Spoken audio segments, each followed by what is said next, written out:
Hey, this is Catherine and Sophie on the street talking about water usage at the Claremont colleges. We all know there's a serious drought in California. We hear about the wildfires, we hear about the heat strokes, all of that. We know we should probably stop watering our lawns and take shorter showers, but what does water usage really look like at the Claremont colleges? We're going to be talking about two Claremont colleges that have supposedly made serious strides in sustainability, Harvey Mudd and Pitzer. First, we're going to Harvey Mudd. In 2005, after the building of Solentag Residence Hall, Harvey Mudd became the first college to have 2 LEED certified buildings in California. Though that they've made great strides when it comes to building places like residence halls, let's now talk about water. Nice. Harvey Mudd uses about 45 million gallons of water annually, which breaks down to about 119 gallons per person per day. The national average is about 100, but in LA it's about 122 because we live in a more arid climate which tends to use more water.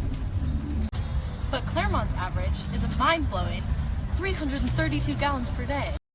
When breaking down water usage, only 23% goes to residential, but 69% goes to landscaping.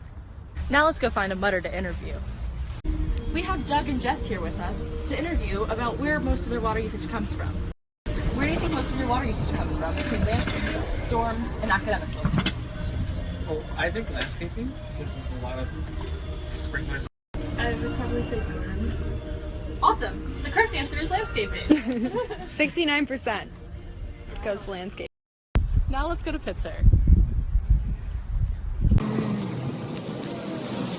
Though Harvey Mudd has made substantial efforts to become more sustainable, they're just below LA's average. Pitzer, on the other hand, has had enormous success with water conservation. Pitzer has made efforts to xeriscape their campus, which means taking out grass and putting in drought deciduous plants and succulents that use less water.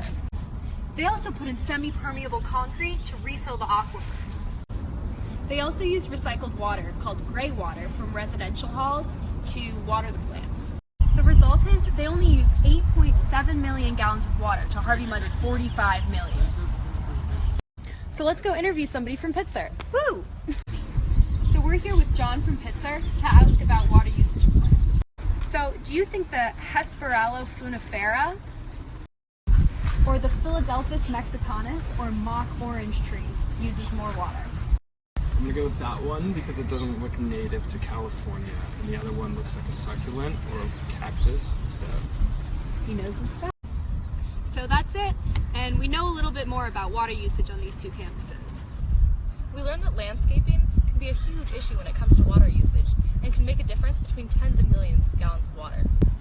And if it's just the difference between an orange tree and a really cool looking cactus, it shouldn't be hard to start making smarter landscaping decisions. There are everyday ways to help with landscaping water usage. If you see a sprinkler sprinkling on pavement or a leaky hose, tell maintenance. Mostly though, you should join your campus clubs and talk to administration and urge them to make smarter decisions when it comes to water consumption. We're in a drought after all. Thanks for watching.